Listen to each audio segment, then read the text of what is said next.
উত্তর দিচ্ছ না কেন? টাকা করতে পাইছো?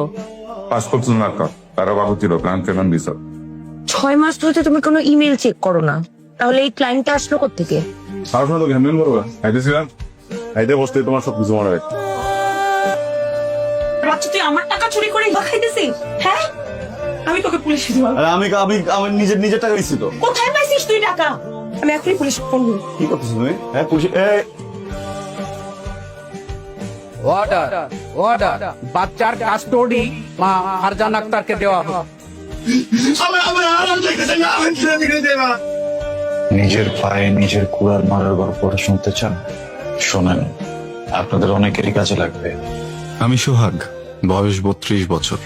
একটা প্রাইভেট কোম্পানিতে চাকরি করতাম। টেক্সট বইয়ে ভদ্র ছেলে বলতে যা বোঝায় আমি ঠিক তাই ছিলাম। 10টা-5টার চাকরি শেষে সোজা বাসায় ঢুকে যেতাম, কোনো কিছুতে ছিলাম না। দুজনের ছোট্ট সংসারে টাকা পয়সার খানিকটা অভাব থাকলেও ভালোবাসার কোনো অভাব ছিল না। বছর ঘুরতেই ঘর আলোকিত করে জন্ম নিল পরীর চেয়েও ফুটফুটে সুন্দর এক কন্যা, আমার রাজকন্যা। পৃথিবীর সব মায়া, সব রূপ, ঐশ্বর্য যেন সৃষ্টিকর্তা ওর চোখে মুখে ঢেলে দিয়েছিলেন। ওই মুখের দিকে তাকিয়ে মনে হলো আমি এই পৃথিবীর সব থেকে সুখী মানুষ। সৃষ্টিকর্তার প্রতি শুকরিয়া জানাতে মেয়ের নাম রাখলাম শুকরিয়া। গরিব হওয়ার অসুবিধা হলো সাধ্য থাকে না। ইচ্ছে করে মেয়েকে পুরো দুনিয়া কিনে দেই, কিন্তু সংসারে একজন নতুন মানুষের খরচ জোগাতে হিমশিম খেতে লাগলাম। আয়ের চেয়ে ব্যয় বেড়ে গেল। অর্থনীতির ভাষায় আয়ের চেয়ে ব্যয় বেড়ে গেলে তাকে বলে ঘাটতি, সাংসারিক ভাষায় অভাব।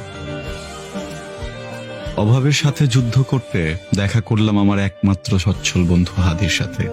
হাদি আউটসোর্সিং করে, মাসে মোটা অঙ্কের ডলার পাউন্ড কামায়। আমার অভাবের গল্প শুনে ও আমাকে আউটসোর্সিং কাজের ক্লায়েন্ট দিল।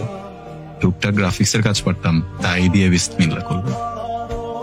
দিনে অফিস, রাতে আউটসোর্সিং। মাস ঘুরতেই টাকা, ডলার আসতে লাগলো হাতে। সংসারের অভাবী রুগ্ন চেহারাটা খানিকটা ঢাকা পড়লো। সমস্যা বাঁধল অন্যখানে। দিনে 17-18 ঘন্টা কাজের ক্লান্তি আর ঘুমের স্বল্পতার প্রভাব পড়তে লাগলো অফিসের কাজে। ছোট্ট একটা ভুলে চাকরি যায় অবস্থা। আবারও ত্রাণকর্তা হয়ে এলো বন্ধু হাদি। না ঘুমিয়ে কাজ করার জন্য দিল এক অদ্ভুত সমাধান। সেই প্রথম সিলভার রোডে লাল গাড়ি চালান। গাড়ি ফার্স্ট গিয়ারে দিতে এই ছিমনো শরীর জেগে